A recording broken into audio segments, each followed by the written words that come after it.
কোন ব্যক্তি যদি নামাজ আদায় না করে, কোন ব্যক্তি যদি সালাত আদায় না করে, ওই ব্যক্তি কুরবানি দিলে কুরবানি হবে না।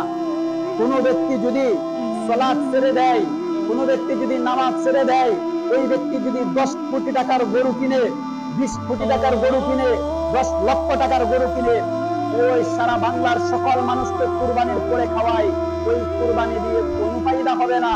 যেই ব্যক্তি সুদখোর সুদ খায়, যেই ব্যক্তি ঘুষখোর ঘুষ খায়, যেই ব্যক্তি এই জাতির এই দেশের টাকা মেরে দিচ্ছে, ওই ব্যক্তি যদি 50 লক্ষ টাকার গরু কিনে বাংলাদেশের সকল মানুষকে তার বাড়িতে নিমন্ত্রণ করে, আমন্ত্রণ করে, তার বাড়িতে দাওয়াত দিয়ে বাংলাদেশের সকল গরিবদেরকে যদি 50 লক্ষ টাকার গরু কুরবানি দিয়ে প্রত্যেকটা মানুষের ঘরে ঘরে যদি দুষ্ট পৌঁছায় দেয়, ওই ব্যক্তির কুরবানি কোনো ফায়দা হবে না। যেই ব্যক্তি নামাজ পড়ে না, যেই ব্যক্তি নামাজ ছেড়ে দেয়, ওই ব্যক্তি মান তারাকা সালাতা মুতাআম্মিদান ফাকাদ কাফার, যেই ব্যক্তি সালাত তরক করলো, যেই ব্যক্তি সালাত ছেড়ে দিল, যেই ব্যক্তি সালাতকে এমনি ভাবে ত্যাগ করলো, আল্লাহর রাসূল সাল্লাল্লাহু আলাইহি ওয়াসাল্লাম বলেন ওই ব্যক্তি কাফের হয়ে গেল। ইবনে মাজাহ শরীফের 1080 নম্বর হাদিসের মধ্যে আল্লাহর রাসূল সাল্লাল্লাহু আলাইহি ওয়াসাল্লাম বলেন মান তারাকা সালাতান মুতাআম্মিদান ফাকাদ আশরাক, যেই ব্যক্তি সালাত ছেড়ে দিল, যেই ব্যক্তি সালাতকে অবহেলা করলো, ওই ব্যক্তি শিরিক করলো। কিভাবে শিরিক করলো? ওয়াখালাফা মিন বাদিকুম খালফুন আদাউস সালাতা ওয়াত্তাবাউশ শাহাওয়াত ফাসাউফা ইয়ালকুনা গায়্যা। আল্লাহ পাক রব্বুল আলামিনের ইবাদত বندگی ছেড়ে দিয়ে আল্লাহ পাক রব্বুল আলামিনের পায়ে সিজদা দেওয়া থেকে সে বিতাড়িত হয়ে সে শয়তানের অনুসরণ করেছে, শয়তানের গোলামি করেছে। শয়তানের গোলামি কোনটা?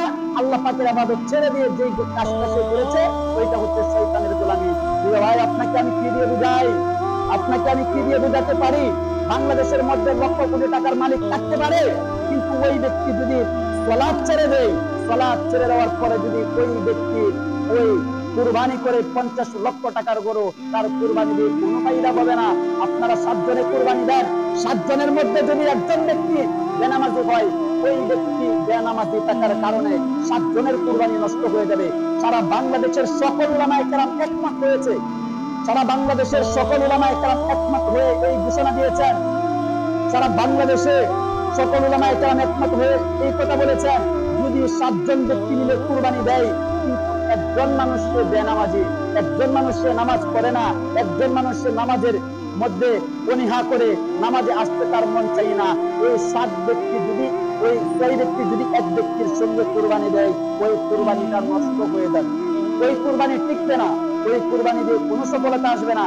আজকে যদি পৃথিবীর মধ্যে আপনাকে আমাকে ইব্রাহিম আলাইহিস সালাতু ওয়াস সালামকে যেই রকম ভাবে পরীক্ষায় পালন হয়েছিল, সন্তানকে কুরবানি করার কথা বলা হয়েছিল, যদি আমার মনে হয় আজকে যদি বাংলাদেশে আমাদেরকে ওই রকম ভাবে ওই প্রতিশ্রুতি দিয়ে যদি বলা হতো তোমার সন্তানকে কুরবানি করতে বলে, আল্লাহর কসম আমার মনে হয় একজন মানুষ কুরবানি। আপনি জানেন না আপনি কার সঙ্গে কুরবানি দিবেন। বাংলাদেশে আমার মনে হয় আর কি 70 থেকে 80% মানুষ সুদের সঙ্গে জড়িত। তারা সুদ সেবন করতেছে, আপনি চাচ্ছেন না, অনেকে চাচ্ছে না যে আমি সুদ খাবো, কিন্তু সে কি করতেছে? 1 লক্ষ টাকার দরকার, 1 লক্ষ টাকা তো তাকে আর কেউ দিবে না, তখন সে এনজিও থেকে 1 লক্ষ টাকা। সারা বাংলাদেশের সকল এনজিও তে চাকরি করা হারাম, সারা বাংলাদেশের সকল এনজিও থেকে টাকা এনে লোন দেওয়া হারাম, সারা বাংলাদেশের সকল এনজিও থেকে টাকা এনে পোলাপানকে খাওয়ানো, খাওয়ে ইবাদত বندگی করা, সমস্ত কিছু হারাম ভাবে সারা বাংলাদেশের যত এনজিও আছে সমস্ত এনজিও তারা হারাম সুদ খাচ্ছে। সারা বাংলাদেশের যত এনজিও আছে সমস্ত এনজিও এর মধ্যে যারা চাকরি করছে ওরা সমস্ত হারাম কাজ করছে। যারা এনজিও এর মধ্যে এই একত্রবদ্ধ করে তারা আছে, ওদের সঙ্গে যদি কোনো ব্যক্তি কুরবানি দেয়, তার কুরবানি হবে না। যেই ব্যক্তি ঘর ভাড়া দিয়েছে নাপিতকে দাড়ি চাচার জন্য, ওই ব্যক্তির সঙ্গে যদি কোনো ব্যক্তি কুরবানি দেয়, তার কুরবানি হবে না। রাসূল সাল্লাল্লাহু আলাইহি ওয়াসাল্লাম ইরশাদ করেছেন, যেই ব্যক্তি নাপিতকে ঘর ভাড়া দিবে, ওই ব্যক্তি সর্ব অবস্থা কবিরা গুনাহের মধ্যে লিপ্ত থাকবে। কারণ কি?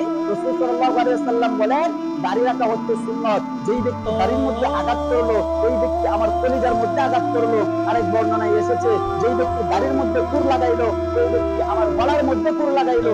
এখন আপনি কত বড় মুসলিম হয়েছে, আপনি কত বড় মোল্লা হয়েছেন, আপনি কত বড় একজন নামাজি হয়েছেন যে আপনি রাসূল সাল্লাল্লাহু আলাইহি ওয়াসাল্লামের কলিজায় আঘাত করে, গর্দানের মধ্যে আঘাত করে আপনি কুরবানি দিলে আপনার কুরবানি সফলতা আসতে পারে?